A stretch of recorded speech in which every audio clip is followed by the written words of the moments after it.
And we're live. Hey, everybody. Welcome to the show. What the heck is up? What the heck is up, man? That was some hot voice stuff right there. What the heck is up, everybody? What the heck is going on? What the heck is going on? Welcome to the stream. Welcome to the podcast. A little bit of ASMR stream for your ears. That sounds like the Predator. Do you like Predator ASMR?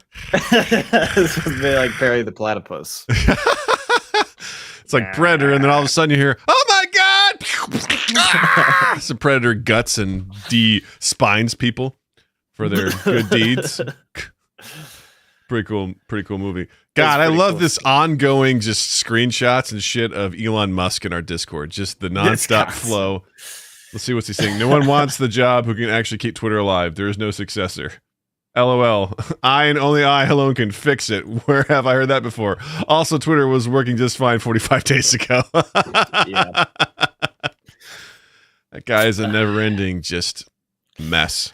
Shit sack. He's a shit salad right there. Two things nobody wants: a salad with shit on it. You know, classic. Do you like salads? I'm a salad guy. Yeah. Okay. Well, I take that back.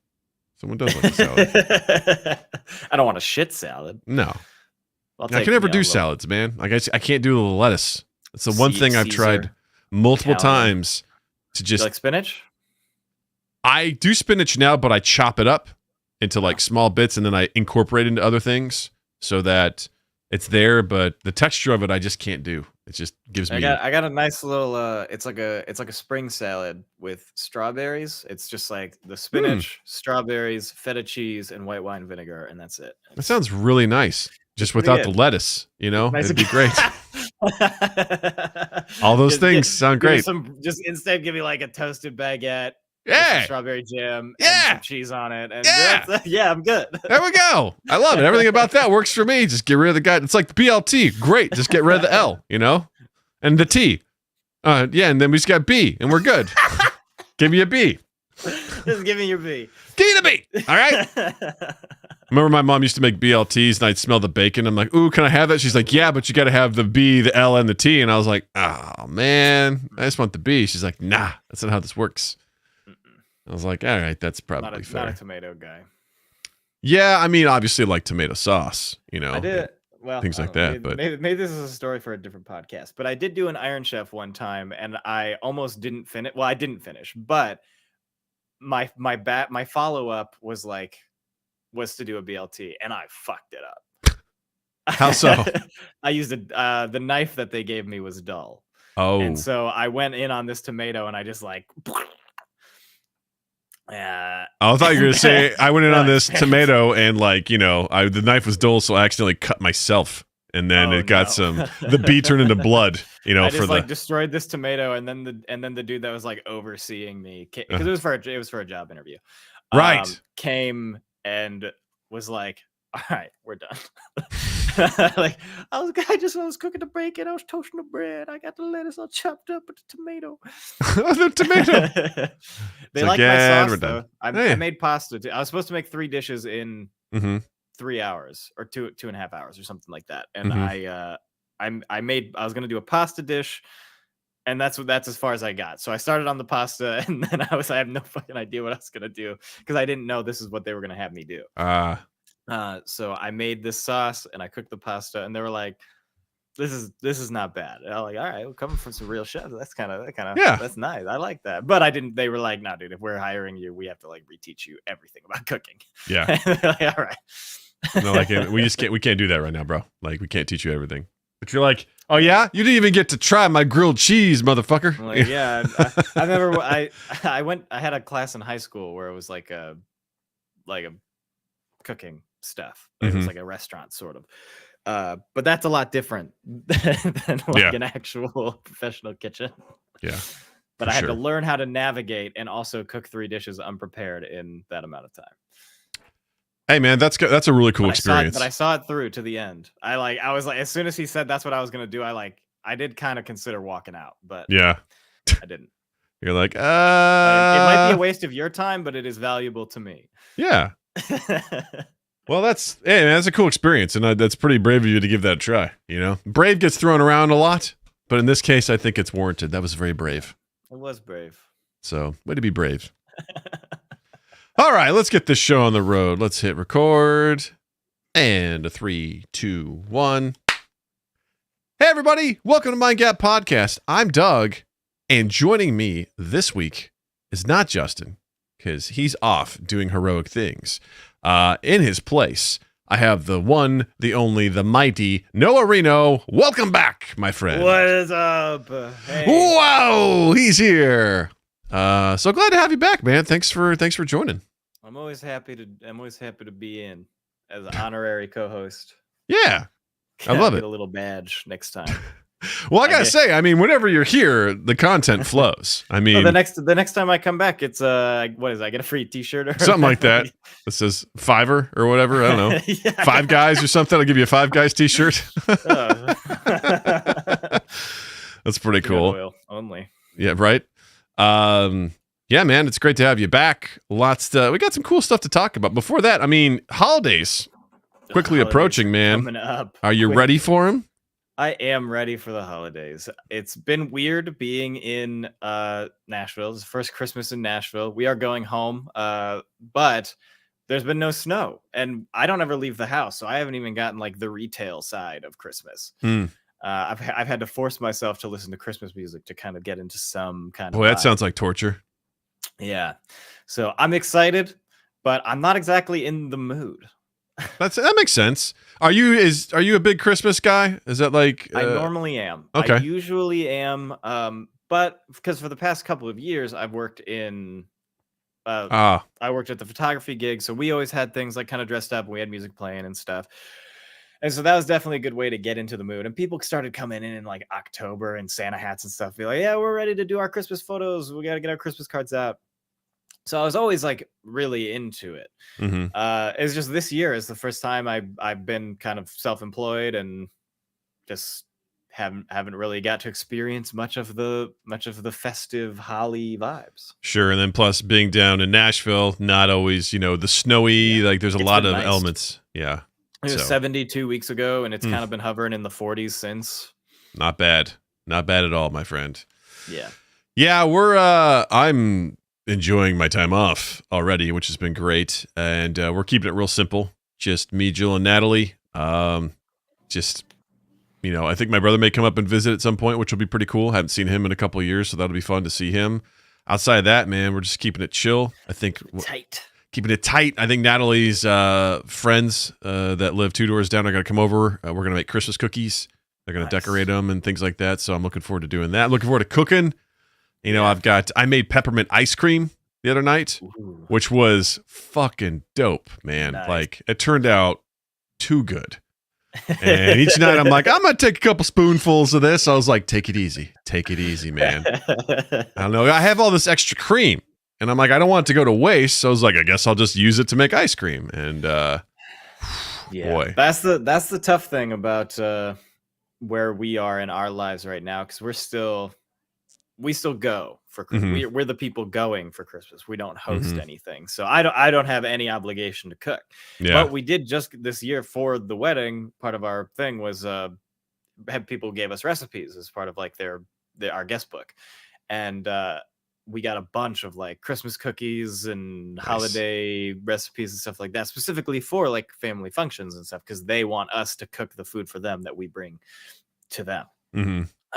So that they don't have to do it anymore, which fair.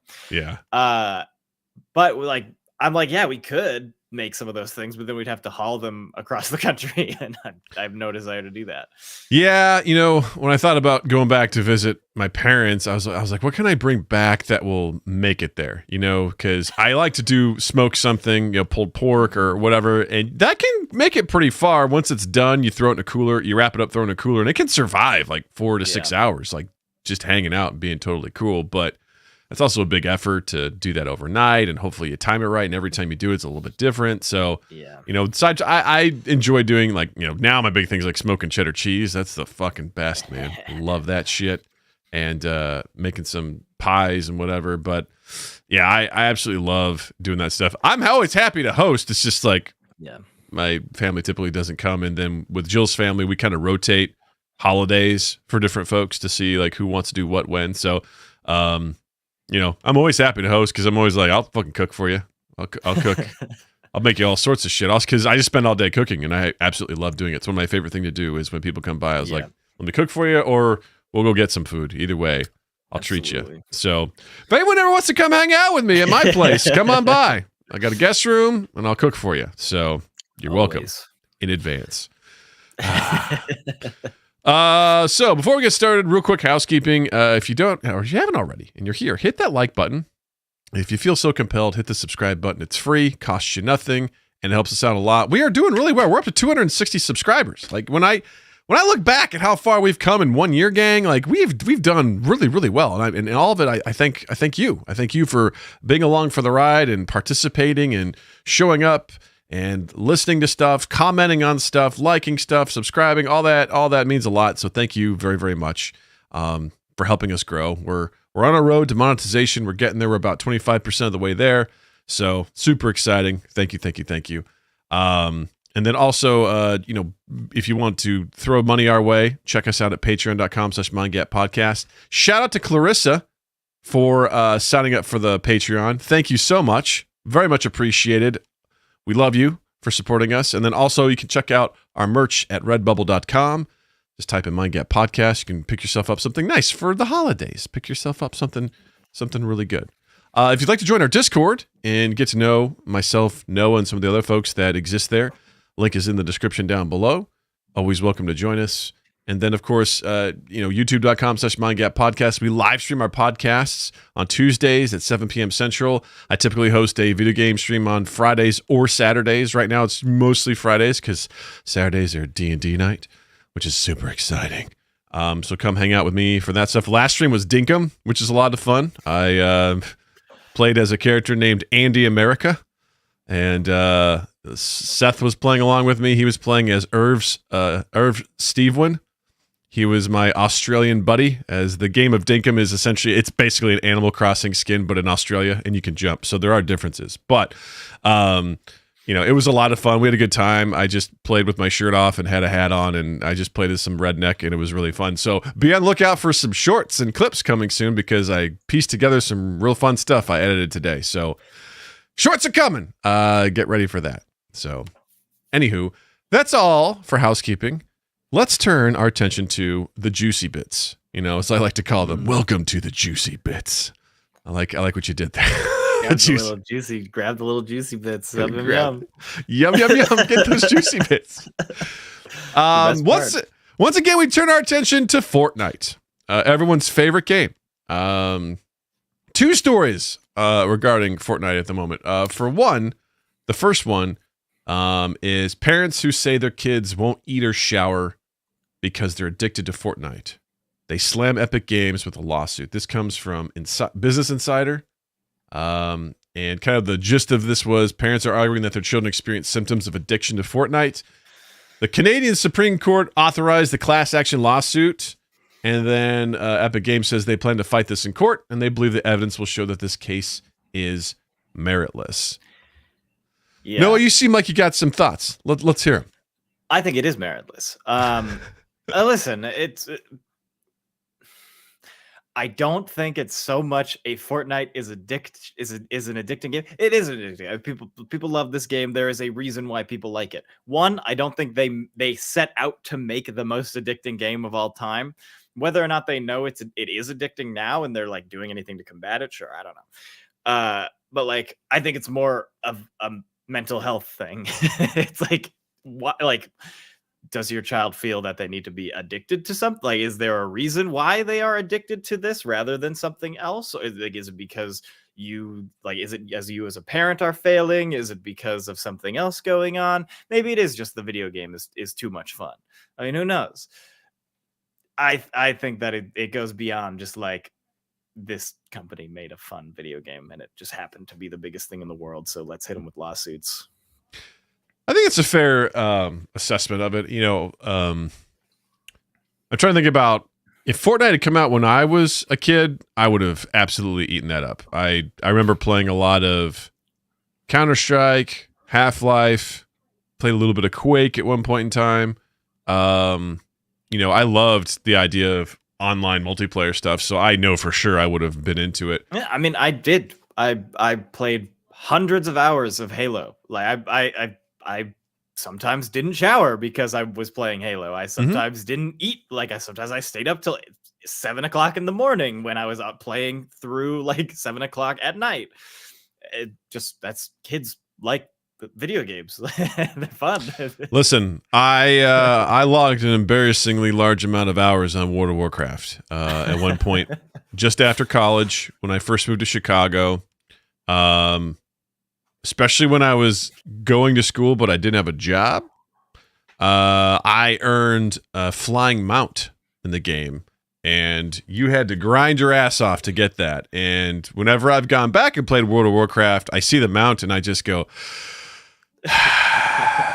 boy, the amount of time you spent on that, because there was only a certain amount of currency you can earn per day. There was a limited number of daily quests. And I did the math. I'm like, if I do these every day, I will have enough currency to have this in like 5 weeks. And I grinded it out every day, and I did the math. I just did it every single day. And then I got it. And I remember being like, it was one of at the same time, the moment was both, oh yeah, and also like, Jesus fucking Christ, man, what have you done? Because people were like, dude, that's a cool mount. I'm like, I will never do this again. This was not worth it. This is not worth. And that's the exact same. I play 8 hours of Overwatch every day. If it's not Fortnite, it's something else. Like I get that, like, since Fortnite is literally the biggest thing in the world right now, it is the easiest thing to point at and like look at and accuse. I get it. And because of like the privacy stuff, the security stuff, and like the 10-cent stuff, we just don't. How companies function in other countries is not the debate. But I just think it's silly, because again, the video game thing has been on and off for decades, and just when Fortnite is done, it will be something else. Agreed. The medium is evolving. It's always getting more fun because they understand what hits the dopamine receptors in your brain. Yes, they do, but like, so does the people who make your cars. So does the people who make the TV that you watch. Like, that's what Netflix does. They understand your brain chemistry enough to put the next thing that you want to watch next on autoplay, so you don't turn it off. I mean, YouTube, like, Jesus. I mean, they know that's just how companies work. They know how to make your brain want their product, and if you got recommended to this podcast because of YouTube, I want to say welcome. I'm glad you're here, and hang out with us and chat with us tonight. We're happy you're here. But, I just think on this, Fortnite is not at fault for making a fun game. Yeah. I think it is a fun game. Sometimes, like, I've played enough Fortnite to be like, yes, this game is fun, but it's not for me. 100%. It's not a game that I'm going to lose sleep over. Yeah. No, I agree with you. Like, this is, and I want to, I heard Philip DeFranco kind of weigh in on this to some degree too, and he said, he had a disclaimer, and I'm going to kind of like echo it as well, which is everyone parents a little bit differently, and it's really difficult to be a parent. So I don't want to just do a blanket statement of like, hey, be a better parent, Yeah. Be a better parent and just fucking pay attention. As someone who grew up as a gamer, I'm hyper aware of this stuff.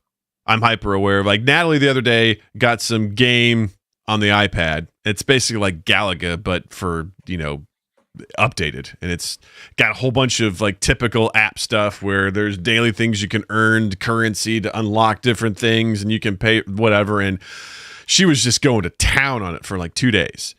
And at one point I said, hey, I'm going to start giving you about 30 minutes to play this, and then we're going to stop. And here's why. I go, they designed these games to be addictive, that they make you want to think about it, make you want to play it, and all that sort of stuff. And I don't want you to fall into that trap. And she goes, you know what? That's fair. That's fine. She goes, I don't really need to play it. I was like, I want you to enjoy it, but I need you to understand that this sort of constant pull toward this is not a healthy thing.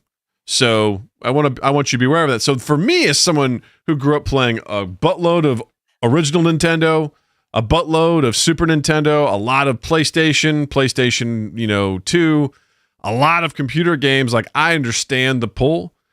Hell, when Natalie was born, I was logging a lot of hours on video games. And Jill's like, you realize this has to stop, right? And I was like, what? It's a baby. Baby's asleep. And she's like, yeah, but you're going to have to pull back on this. And it took me some time to realize, like, right, I need to change my behaviors to accommodate the world. Yeah. But I definitely want to play games with Natalie. I look forward to that. Like the other night I was playing Civilization 6 and she's like, what are you playing? I'm like, oh, this is Civ 6. And she's like, what do you do? I was like, oh, well, you're a Civilization. I was explaining it to her. And I go, she's like, this looks really cool. I go, well, it is cool. I go, and hopefully my goal is someday I'll get you your own computer and you and I can play together. And I would love that. And I hope that happens. But I'm also going to explain to her to the best of my ability, hey, this is what the games are. This is what they do. And if she and her friends get into a game, I'm also going to research it. I'm going to look into it. I'm going to see how it works. And we're going to set parameters that we both think are fair because, and there's people, I've heard parents talk about kids who, they get done playing that game and they're incredibly irritable. They're frustrated. I remember the bad emotional state I would be in after playing certain games. My brother and I would fight, over Street Fighter 2 or whatever else we were playing, and we would get in really bad moods. And it's just like, you don't need to have that in your life to that degree. So, no, it is definitely something that you can moderate. I mean, just like anything. Mm-hmm. It's just interesting because it's like, I don't know. I was never a sports kid. That's why I played video games. But it's like, I don't know if I was like at the basketball court till 6 a.m, would that also warrant like hey, you should stop like play basketball so much? Or would that be like, work towards that scholarship, baby, let's go? Ooh, that's a really good point. That's a really great point because it's physical activity, people view that differently, right? Which I think there is some validity to that, right? You're out, you're being active. I understand how wacky the argument is. No. I think it's a fair argument though, because times have changed. When I was younger and you're spending all your time in the basement, playing Super Mario Brothers, they frown upon that. Whereas nowadays, I mean, there are a lot of positives of playing video games. People link, problem solving, tactical strategy, hand-eye coordination, ability to think in real time. There's a lot of elements that go into that. And plus, I mean, it's a fun, immersive experience altogether. Now, granted, would I rather be doing some sort of physical activity and working out instead of spending 2-3 hours playing, or perhaps several hour sessions playing Total War Warhammer 3? Yeah, I could probably find a better use of my time.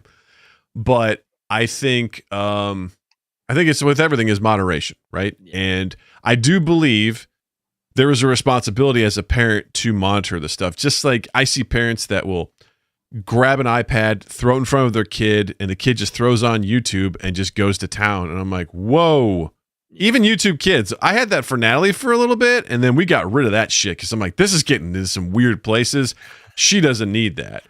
And the idea of I don't want to govern necessarily what Natalie watches, but I want to be aware of what she's watching because I want to be able to at least have conversations about it and things of that nature. And Fortnite has things in place to monitor these things. They have playtime reports that track the amount of time that the child plays each week.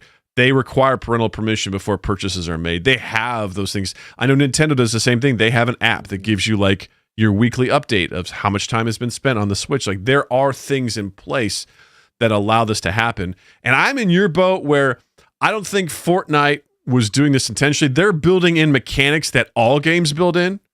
There's that idea of leveling up, right? There's a big whoosh. There's a sound.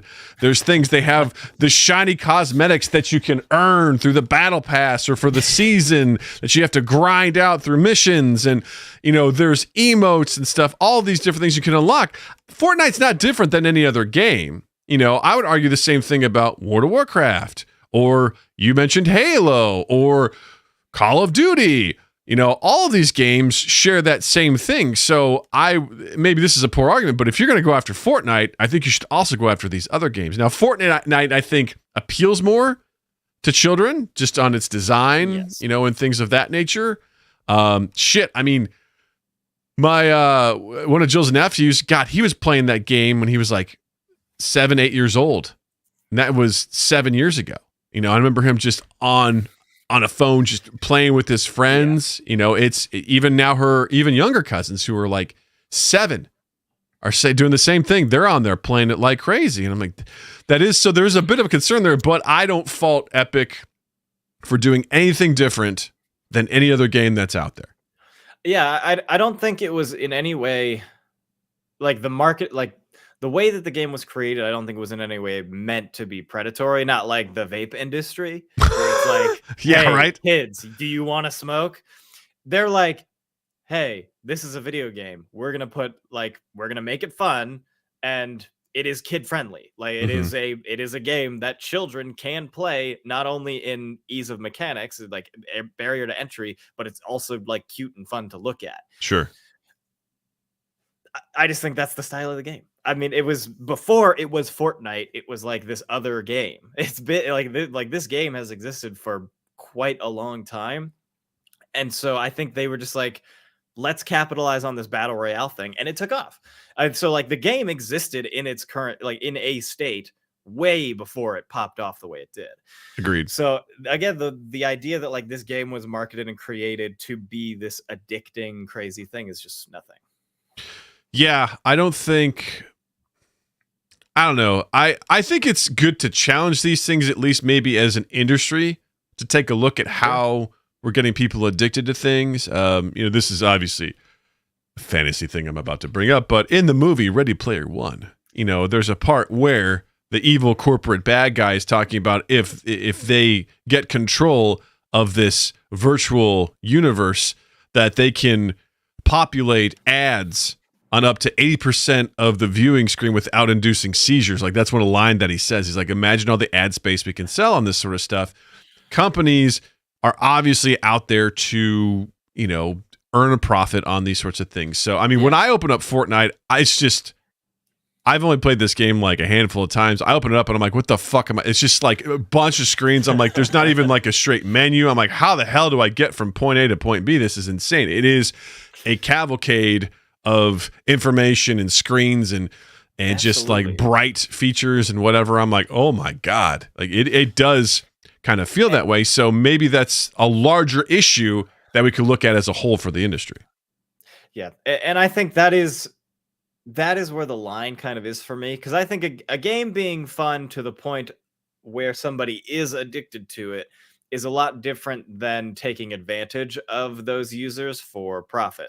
So like, if Fortnite started putting, I mean, you could call their entire system that they have now like marketing, or like ads, because they're putting characters from other show, like hey, look at this character. You could probably watch their TV show or play their video game or whatever. You could argue that that's all like a monetization scheme in and of itself. But it's like, until they start putting like forward ads on the sides of buildings and shit, I think we're okay, but I don't think that's that far off. I think that is a completely like possible future.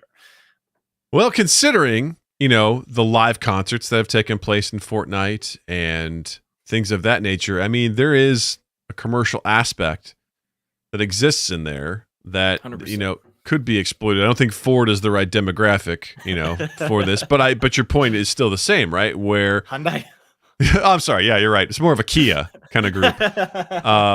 But I think it's interesting because I think obviously what they're trying to earn out of this is sort of the in-game currency stuff, right? They want people to purchase and buy those sorts of things, which is no different, I think, than the other game. But I do think there is an element to it where the kids, no matter whatever game is, I think once you include kids into the mix of this sort of stuff, I think it changes the dynamic. Like it changes everything about it, because kids don't know any different. Like Natalie the other day was again on the iPad. She's like, Dad, I want to buy this game. And I looked at it, I go, no, we're not buying this. I was like, no. That's not a free game. And you don't need that. Like we're not doing that. I'm spending $5 on this. That's bullshit.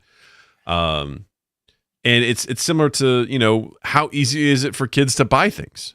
You know, and that started way back with Apple, where, you know, kids were just, and I think it had to do with Fortnite too, where kids were just buying shit left and right, you know. Well, I know my first iPod Touch, I, for some reason or another, got parent credit card on there And it was just like, it was supposed to be for like a one-time thing, like get Minecraft on your phone.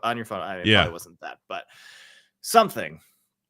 And I wasn't even aware that I still had access to it. I was like, okay, she put my credit card in she put the credit card in once, so like I don't have access to it anymore. Like, because that's like the responsible parent thing to do. But then the next time I went to buy something, it went through. So I was like, whoa, I bought something and it went through. I certainly don't have access to the credit card, so I guess I just got this for free, and then proceeded to buy like $80 worth of stuff because I just didn't know. And I'm sure that's happened like once or twice in this old Fortnite. Like, yeah, I know I have put barriers on my stuff with Apple, especially like buying movies. Every time I buy a movie, I have to put in my passcode, and that's by design. Because I don't want Natalie basically being like boom, boom, boom, boom, boom, boom, boom, boom, and then before you know it, I have all these, room on the broom and all these other bullshit things because she's like, I want to get that. I'm like, no, this isn't to stream. This is to buy. We're not getting this child's movie. We can stream it, but I'm not buying this thing. That's not landing in our collection. Sorry, I'm not going to do it. And I will do the same thing moving forward with any sort of stuff. I'm like, I'm going to make it so that it's something that manually has to be done because I don't want that possibly hanging out there and doing that. But kind of speaking of the other allegations against Fortnite is Epic Games agrees to pay $520 million over FTC investigation into Fortnite privacy violations. So the allegations were that it violated children's privacy laws and used misleading gaming features that trick customers into shelling out millions of dollars, the FTC said. And basically, Epic collected the personal information of children under 13 without notifying their parents or obtaining parental consent. In addition, the company illegally enabled real-time voice and text communications for children and teens by default, which is kind of creepy. What do you think about it? Yeah. That's probably the most lax point in my opinion, because that's just common. I mean, every single video game that has a mic, like, program in play or like any kind of voice chat or whatever, it's just on, like just it, especially on console, because you just plug your thing into your controller and it's on, you just go. So that's like another kind of example of a thing that if you're going to target the one, you got to target Call of Duty, you got to target Overwatch, you got to target Valorant, because all that stuff is just on. That is just true for multiplayer video games. I agree. And I feel like adding on to that, because this is obviously known and popular with kids. I think that's where, as a company, you do need to take an approach that is like, okay, we know a lot of our audience is younger folks. Is this a problem that we automatically do this? And obviously they reached a settlement and stuff. But like, don't you have to have like you put your age in and stuff when you make an Epic account? Isn't there a terms of service when you log into Fortnite for the first time? Like where like. Yeah, like there's a terms of service. Like I don't know. I guess obviously the court decided that the people suing were in the right, but I feel like all those systems are in place. Like, what are they going to change? Are they just going to make it so that when you make an Epic account and you say you're 18, you still have to get like parent permission or something? Like, I don't, because kids can lie about that if they just put their age as older than they are. Like, that is another parent issue. They have to be present when the account is being made. But if they just give their kids the iPad or give their kids a computer, there's nothing stopping a kid from just saying that they're 18 and getting up on the computer and doing whatever they want. Yeah, I think that's a fair point. I think I would like to think that at some, like, especially if, for example, Jill's nephew that's 7-8 years old that's playing this, the parent had to have created some sort of account for them to be able to do that. So I think if that's the case, there should be some features when you're building this that's like, is this a shared account with a minor? If so, here are some suggested features. 1, turn off, voice communication. Number 2, I don't know. Maybe I think it should be, I think there should be, I don't know, again, this is just me theory crafting. I don't know how this stuff works, but maybe there should be a simple checklist of things that are readily available, easy to find. And, I mean, hell, when I go and post shit on YouTube, it's like, is this for content for children? Yes or no? And if you say yes, you have to go through a whole bunch of stipulations for that sort of stuff. You know, could it be something as simple as that, where there's a checkbox that goes into effect with that sort of stuff? And I mean, I guess as far as what their response to this can be, I'm not sure they'll do something, but I also feel like it is purely cosmetic. Mm-hmm. Because again, kids are smart. Like we were just talking about it before the podcast. Kids know what they're doing. Yeah. And for the most part, is like an 11 or 12 or 13-year-old knows that if they get access, like unfettered access to the computer, even if they're like, okay, your computer time is an hour, and there's not a password that says you can't go to Gmail, they can make a Gmail and sign up for literally anything that they want to. Yeah. So it's like, sure, Epic Games can do anything that can do everything that like these people are asking them to do. They can add in like extra layers. They can turn off voice chat by default. They can do all these, but like kids are going to get into the game and they're going to turn voice chat on. Yeah. Like, so I don't know. I don't know what the solution is. It's a two-way street in that regard. I think there has to be, in my perfect world, they add these features, and then there's a concerted education effort on their part to partner with people to basically be like, hey, look, we understand, because I think this would be a good thing for the brand. They could essentially do some sort of campaign, whether it's something that's in game, outside the game, or whatever, where they're like, hey, we want your kids to play. We want this to be a safe place for them to be.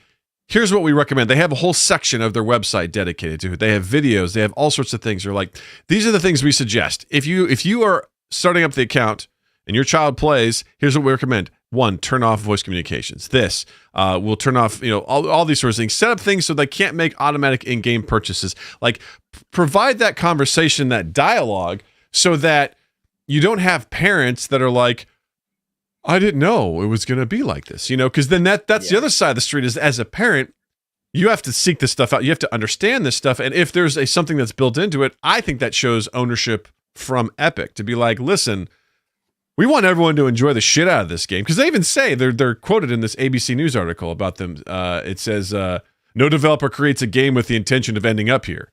The video game industry is a place of fast-moving innovation where players' expectations are high and new ideas are paramount. So they understand that, this is a world where I truly don't think their intention is to do this stuff. That's how it's ended up. But what I will fault them for is they know who their audience is. To say they're like, oh, kids play this game? What a surprise! You fucking know. You know exactly. There are marketing people out there. There are tech people. You are gathering that information. You have voice chat logs. You have all sorts of shit. You know who's playing your game. You can then make an effort with that knowledge to make it a better place. And that's totally fine. I will put ownership back on the parents to be like, it's addicting to my kids. Of course, anything that's fun is. Kids don't like to leave the goddamn playground because it's fucking fun. They throw fits and shit like that. It's going to happen. That's the kind of thing. So it's a two-way street, and I think it can be managed on both sides of this in that regard. And not only that, I feel like Epic could set the standard for games in the industry of, hey, look, this is how we want to exist. This is how we want to communicate and establish a good rapport with our users. So I don't know. Yeah, I don't think it would be bad if they did do that. I don't know if they will. I don't think they will. It's tough to. I don't know. I think it's a missed opportunity on Epic's part because, again, yes, kids play Call of Duty, kids play all these other games too, but Epic is the one that's designed. Everything about it is designed. Like you mentioned, Valorant. I mean, I don't know a lot of kids that. I'm sure kids are playing Valorant, but the game like that, probably not. I'm sure some kids play Overwatch too, but to some extent there's probably a barrier, whereas Fortnite just seems like walk right on in. Go in and you do it. And if the shooting and building is too hard, you can play Among Us in Fortnite. You can play just do like obstacle courses in Fortnite, and you can still get experience for those things too. Right. Like, so there's like all sorts of custom. There's a very vast custom games community in Fortnite too that still rewards you for playing those modes. Yeah. So you're right. You're totally right that they do have the audience for that, and they probably could do some good if they wanted to. Yeah, but will they? They're like, listen, we offer free games. almost every day. I mean, that's our goodwill. It's a free game. Let's get a free game. I don't Come join our platform, please. Please join our platform. It's like, fuck you.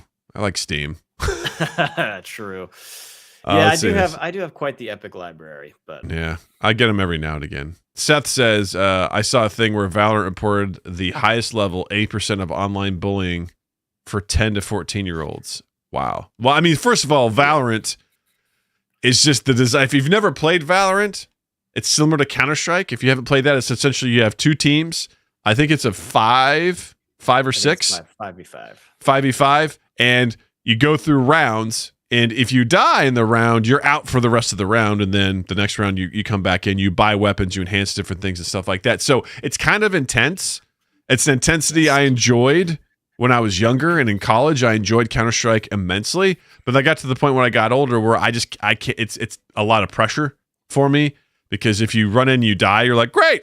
Well, good luck, team. I'm out. You know, like, and that game specifically was marketed as like, in a lot of ways, it was like the Overwatch killer. Like a bunch of Overwatch League pros left Overwatch for Valorant. It was like, this is going to be the new esport. This is a competitive game. And it was marketed that way. And they never shied away from that competitive marketing. And so when these 10 to 14-year-olds started playing this game, and they're maybe not so good, all of the 19, 20-year-old pieces of shit who are just like... you know, came from Call of Duty or whatever, and their whole thing is just like being just okay enough at video games to beat the 10 to 14-year-olds that are playing it. Yeah, it breeds a lot of toxicity. Yeah.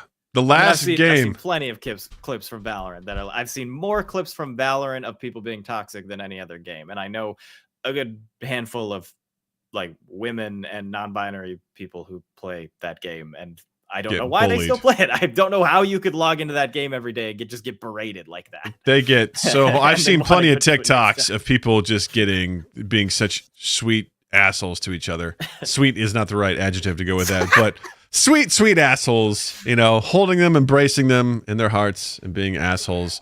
The last game I played Valorant for about a week.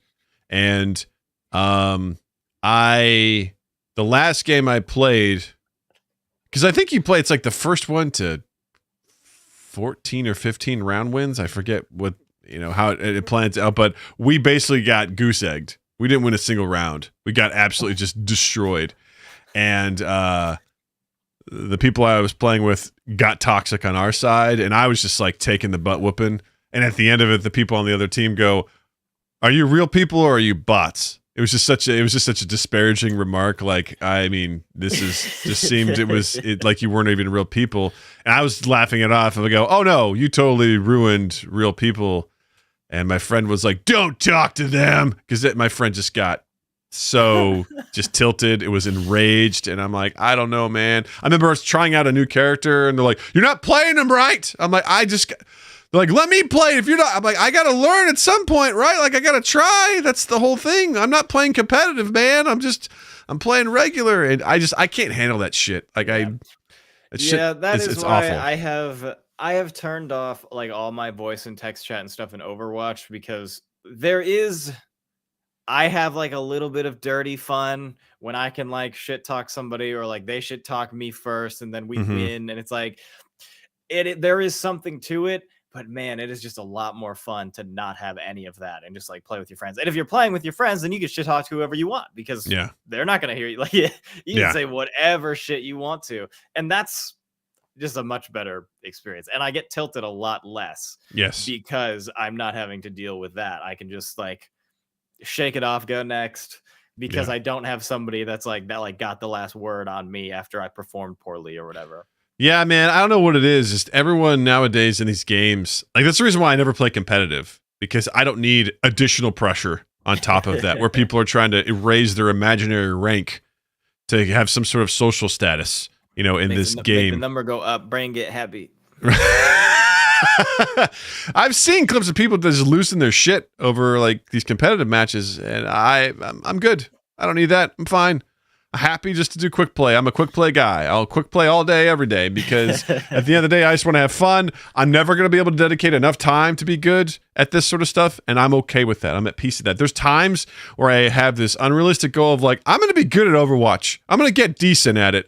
And then I'm like, oh, there's a whole bunch of changes now, and I'm old, and I don't like adapting to these new changes, so I guess I just won't play. I just go through stints where I'll play a lot, and then I won't. I get a handle for the game, and they're like, now we changed the game. There's a new character. I'm like, I don't want to learn a new character. I don't want to learn Ramatra. I'm fine with what's here. I don't care. I unlocked him. I have the season. I have the battle. I'm like, I don't want to play as him because I'm going to be bad at him. You don't have to. I'm going to be bad at him. It's okay. I like Kiriko. I like Kiriko when she came out. She's a fun character. I'm like, great, a tank. A role I don't really enjoy playing because I feel like it's a lot of goddamn pressure. And now there's someone new, and it's like, I don't want to play them, you know? And it's just like, and now they're like, guess what? now if you're support, run for your life because the dive meta is in effect. Watch out for your butts because Doomfist is coming for him, you know? It's wild. But well, you have until April. The April is when they add another hero. So you have that long to get accustomed and used to things and get to the grind. Yeah. I've been bad this season on Overwatch 2. For season 1, I was in it pretty regularly. I've barely played so far this season. I think I'm like level 5 so far. But I'm in a blast. You know, Love it. What are you gonna do? I do like the Greek skins that they have available, which I think are pretty dope. So I like kind of want to get on that. But anyway, gotta get that bad. Anyway, another big topic here I want to switch to because you are definitely a guy, and I know Zinni's here. I think this one's also for Zinni, and also Slotty is also here for you folks. It's come to my attention that this thing called Pokemon animated series is saying goodbye to Ash Ketchum and Pikachu after 25 years. Yeah, it was crazy. The last episode just aired. Ash just out of nowhere gets shot in the head. And then, like, I don't know why they did that, but oh my god, I'm gonna buff. So the show's over. Pokemon 25 years. So is it officially over, or is it like due to be done soon? So it is due to be done soon. Okay. So yes, the show over the last 25 years has been leading up to Ash Ketchum, who set out on his journey to become the very best that ever was, become a Pokemon master. And he has won 2 championships in a row. He won his last championship that he was a part of, and then he won this like world tournament, basically.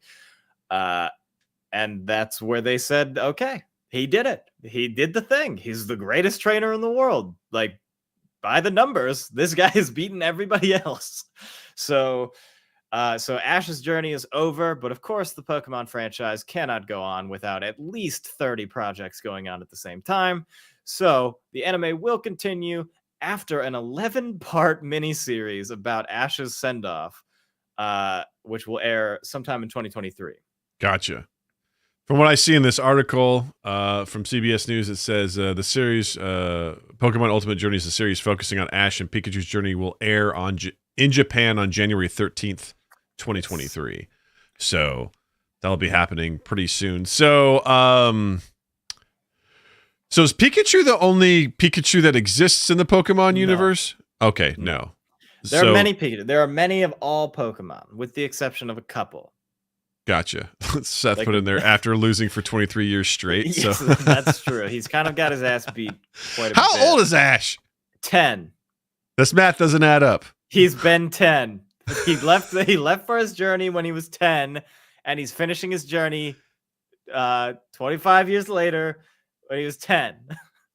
I think it would be great if he was 35 at this point in time, and this grizzled guy is like, "I'm the goddamn best. I'm the champion. I'm a so goddamn Sonny and I champion." were actually talking about that, which is when all this news dropped. We had a very long discussion about it, and he had said that what if these new protagonists because they were like, yes, the show is continuing, so they showed us who the new main characters are going to be. He said, what if like that main character is his daughter, and the last episode of this mini-series, this 11-part series that they're going to do, is like it cuts out and it is Ash as an adult, like a grown man in his house, and he's like, and that was my story of how I became the very best.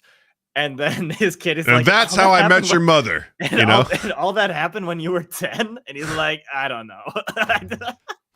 He becomes an unreliable narrator, Yeah, exactly. It's like, because then at least it's like, it's better than the Ash has been in a coma theory.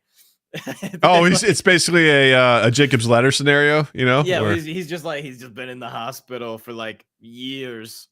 Yeah, but he's still just 10 on his Pokemon journey. Yeah, that's kind of weird. So how does this feel for you? Like, I know you follow the animated series and you obviously enjoy Pokemon. Is this a pretty meaningful thing for you right now? Yeah, I think so. It's interesting. So I definitely grew up with Pokemon, and I did watch a good amount of the anime when I was allowed to, because it was something that my parents did not like, so we weren't like allowed. Okay, why didn't they like it? Because of the magic aspects.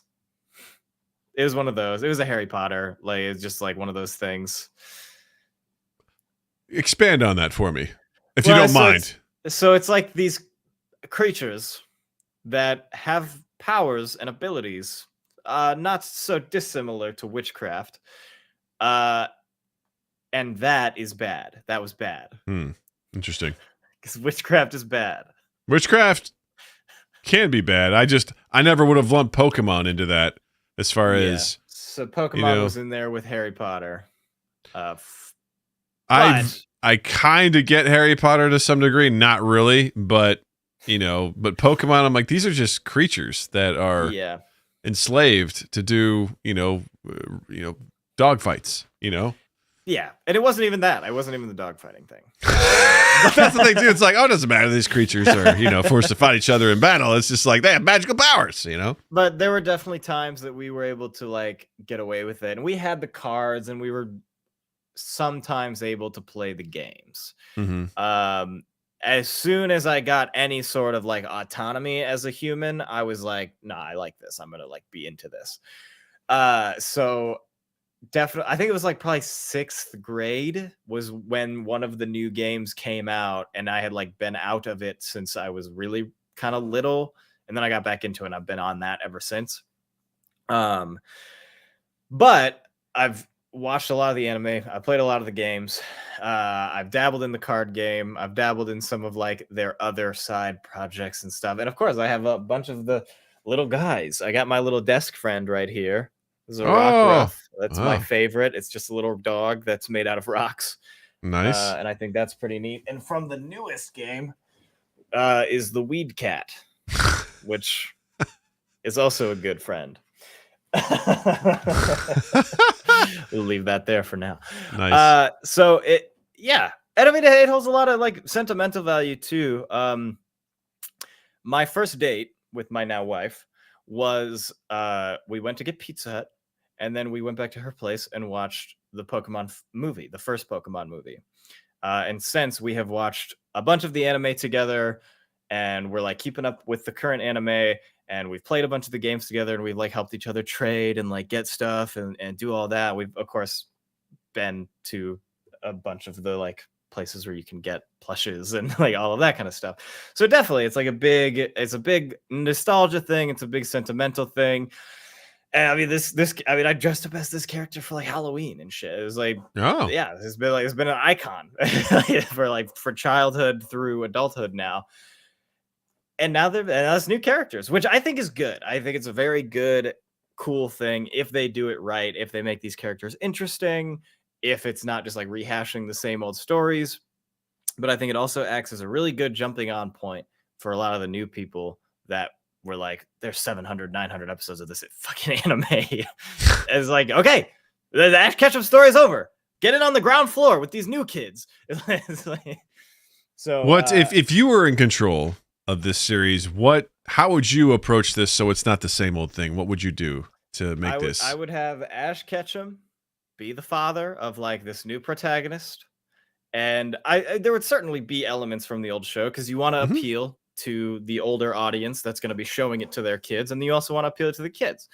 So you have that. He acts as like he's just there sometimes. Because in the show right now, his mom just pops up sometimes. Like she's just there. She's a character everybody likes, but you only see her once a season. So it's like, yeah, let's do that. Let's do that for Ash. His kid goes off on their journey, and you do not do like the champion thing again. Because Ash's whole thing was, I gotta be the best trainer ever. I want to be a Pokemon master. You just don't do that. You do literally anything else. This kid could like want to be a professor. They could want to study Pokemon. They could be like, they could maybe even not want to have anything to do with Pokemon. And they're like having to struggle to like learn how to like Pokemon in this Pokemon world where they're like, Pokemon racist. I like it. Yeah. Tell me more. It could straight up just be like, I don't know. I just want to like go work at a company. I don't have any desire. I want to go to school. I want to have friends instead of like going off with like one person and traveling the world. And like, that would be an interesting angle. All right. I got a pitch for you here. All right. We go 20 years, 30 years in the future. We see a young woman, right? It's dark. There's a facility, right? It's heavily guarded. You see someone in like ninja gear or tight clad spandex, whatever you want to call it. Essentially, they're trying to infiltrate. They get close. They push the button on the side. They're surveying. They see what's there. They reach in. They pull out a Pokeball. They say whatever magic words they say because it's wizardry and it's bad. And they cast a spell and out comes a creature. The creature just, whatever it is. I don't know. We'll make something up. Whatever it is. Name a Pokemon. Pikachu. All right, fine. Pikachu. Pikachu comes out. Pika! And she's like, take care of the guards. No deaths. And just, you see Pika go, Pika. And you see like the guards get zap. And then back into the ball. And then you see this person essentially like going through, breaking through, hacking into the mainframes, doing all this sort of stuff, essentially infiltrating, pulling out government secrets, and then like using the Pokemon as a way to do what they, to do the darker side of things. And you're like, who is this person? And then we're following, that's happening throughout the world as, whoever, Ash's daughter or whatever is learning things like, have you heard about this person who's using Pokemon to do all these things? And they get wrapped up in this like globalist conspiracy, So that is actually kind of something pretty interesting. It would be fun because there's an organization called Team Rocket, and their whole thing is stealing other people's Pokemon, likely to sell them at some sort of Pokemon black market. They're like, let's go steal strong Pokemon. Let's go steal people's Pokemon, and have them, and like have our little Pokemon army. And so it would be kind of fun. I know that idea was kind of like, oh, have you heard of this guy who's like doing this thing, this like Pokemon guy? But like, I'm like, what if the new plot was this kid goes and joins Team Rocket? Like, what if it is like, because Ash like fights Team Rocket every episode. They're like the monster of the week. Is Team Rocket comes in, they try to steal the Pokemon, and then they get stopped. It would be so funny if it was Ash's kid, and they're like, I'm a thug. I want to go steal Pokemon. I'm going to join Team Rocket. Or it's to kind of add on to that. There's this person who's just using Pokemon for nefarious reasons, and Ash's child, daughter, whomever, hates Pokemon because that's all she grew up with was her dad being like, I gotta catch them all, live up to my legacy. She hates him, so she joins gets some government job where she's just trying to focus on things, and she gets put on this case. She's a good detective, and she has to begrudgingly figure out what's going on with this, and then ultimately she has to learn how to use Pokemon, study them, befriend them. That's her arc, where she's trying to stop down whoever's doing this nefarious shit because, I don't know, turn into like a shonen manga sort of show, make it fun, That is exactly what I would want. If I were in charge, I would exactly want, no, she grew up in the shadow of the greatest Pokemon trainer of all time. She does not want anything to do with it. Mm-hmm. We do know that she already goes off and is going to have her own journey. And like they showed us, she picks her starter and like, whatever. That was all part of the trailer. And she is going to have a journey that she goes on. We don't know what that is yet or what her motivations are. We do know that is going to be the thing. But if I were in charge, it would 100% be fuck you, Dad. I don't want to do Pokemon anymore. And I'm going to go off on my own. And I'm going to figure something out. I love it. Which would be great. I think it would be a lot of fun. So he says by the end of it, she would learn to love Pokemon. Yes. Would want to like. Yeah. I think you can find a creative way to go about that. But yeah, if you're right, if they just do the whole like, I'm gonna be the greatest Pokemon trainer of all time, it's like we really don't need to do this. But then the corporate's like, how else are we gonna sell these things? We're gonna sell these toys, these plushies. We gotta sell them. Slotty goes, you just described the plot of Detective Pikachu, I think. No, that's not the plot of Detective Pikachu. All right. I've seen that movie. I had no context for what was going on. And you know what? I enjoyed the film. I thought it was fun. So there you go. I like it. Why is she drunk in your rendition, Noah? Because I gotta get up tired of these Pokemon. Because she's old enough already to be like, fuck this shit. You know, she could drink and be like, fuck you, Dad. I don't want you. I don't want your life. Fuck this shit. I don't want your life. Well, I am a grown-ass woman. And I have needs, and it's not Pokemon. Go fuck yourself. Well, I did a little bit of digging because I don't give a fuck about this sort of stuff. And I found some potential scenes on Reddit from the ending of this show. Do you want me to share them with you? I mean, I don't. Sure. All right, these are great Chris Pratt impressions, by the way. What do you mean? I found some stuff where people said allegedly there's like they posted some snippets from apparently some potential leaks from the show. I mean, I don't know. Sure. All right. I'm going to read them. Spoiler warning for Pokemon and we can talk spoiler. All right, we can read them and you can tell me what you think. All right? So, I don't know anything about this, so you're going to have to tell me if this is good at all. I don't know. All right. So here we go. Pikachu sat on the grassy field painting heavily. No, Pikachu doesn't sit. This is bullshit. Pikachu has never sat once in the entire. All right, first red flag. First red flag right there, sitting on the field. Okay, we know this is problematic. Here we go. Pikachu sat on the grassy field, panting heavily and looking rather disgruntled. His opponent, a Bulbasaur, lay unconscious on the ground a few feet away with a smug grin on its face. Ash, Pikachu's trainer, approached with a proud grin on his face. Great job, Pikachu! Ash exclaimed, holding out a small red and white ball. Come on back! Great job, Pikachu! Come on back now! But as Ash reached for Pikachu's tail, the electric mouse suddenly stood up and backed away. Its black eyes narrowed, and it let out a fierce growl. Pikachu?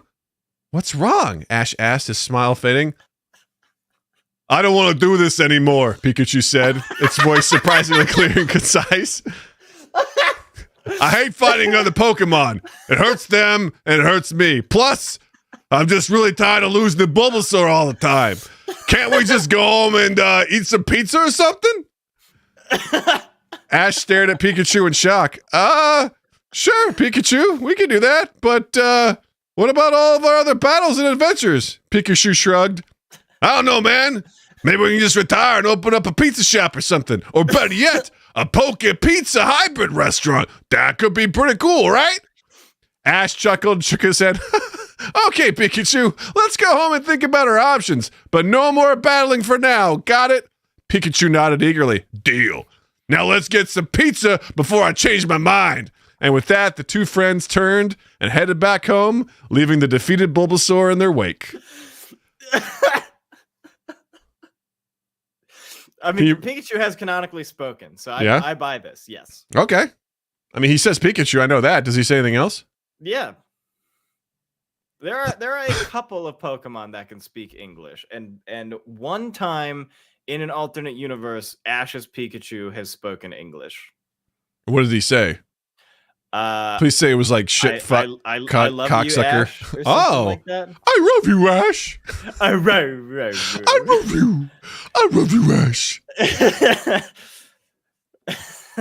So what do you think? Does that seem real or is that probably made up? I think it's probably at least 30% likely. Okay. Probably the pizza part sounds probably most likely. Yes. Ash is into food, so I don't think he would be against opening some sort of restaurant when he gets tired of battling. Okay.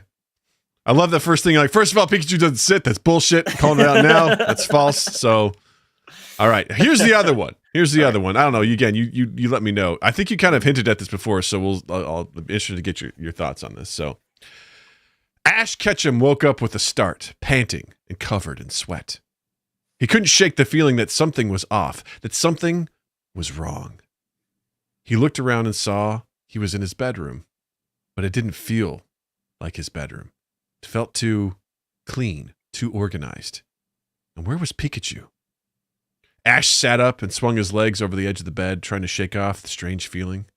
He stood up and walked over to the window, pulling back the curtains to let in some light.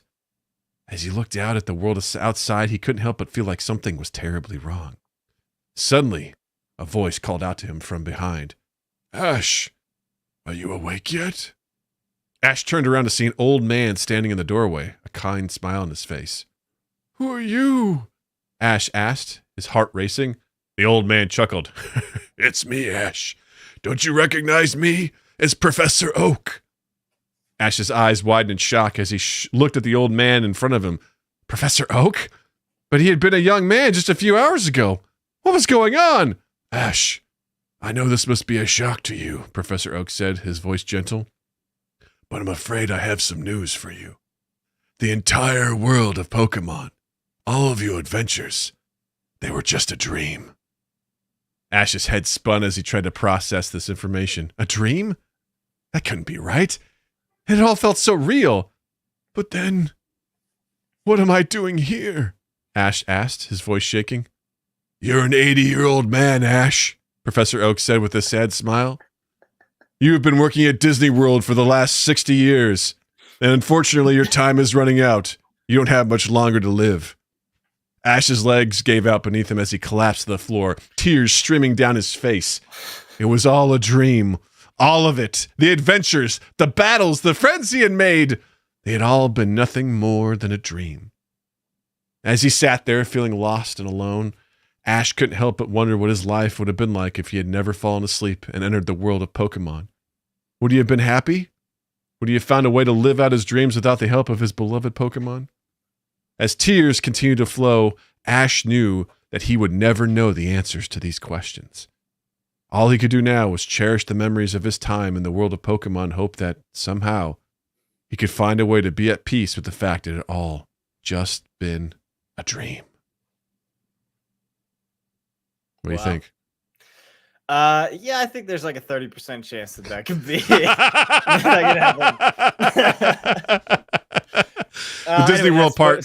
Spoilers over. Spoilers over.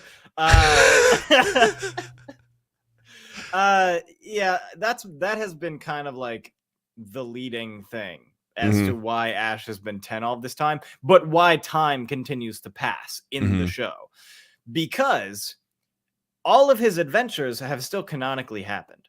So he starts in his hometown of like his home region of Kanto. He does the entire thing there. He goes to the next country. He does his entire thing there. He goes to the next, goes to the next, goes to the next. And all of these things have still happened, but he's never had a birthday. Like, he has gone back and has made friends. He's gone back and people have been like, oh, you're the champion of this region. He's gone back and have met his Pokemon from the previous regions. And they all like remember him. He's like, yes, all of these adventures did happen. But the time is still passing. He's still doing more. He's still going on and like continuing. So that is why that theory came about, that Ash has just been in a coma in the real world or whatever. And it's just like, he's like brain dead, and that's like just his fantasy. How pissed would you be if that was how it really was? It seems like such a schlocky way to do things. That happened one time in a show decades ago, where it's like this whole show was in the imagination of an autistic kid. Like it's like, what? That's crazy. I'm in. You know, I'm cool with it. You down with it? Yeah. All right. I'd be happy. So full disclosure, these are two things I had ChatGPT put up for me. Wait, really? Yeah. Oh man! The first one was a prompt: write a scene from a Pokemon episode where Pikachu becomes self-aware and tells Ash that he hates fighting other Pokemon. The first version of it was incredibly depressing, and I was like, make it funnier. And so that's where the pizza part came from. The second one was write a scene from an episode of Pokemon where Ash realizes that the entire world of Pokemon has been a dream and he's actually an 80-year-old man working at Disney World. And that's what I would have totally believed that these were from Reddit. Yeah. And that's very good. That is very, very good.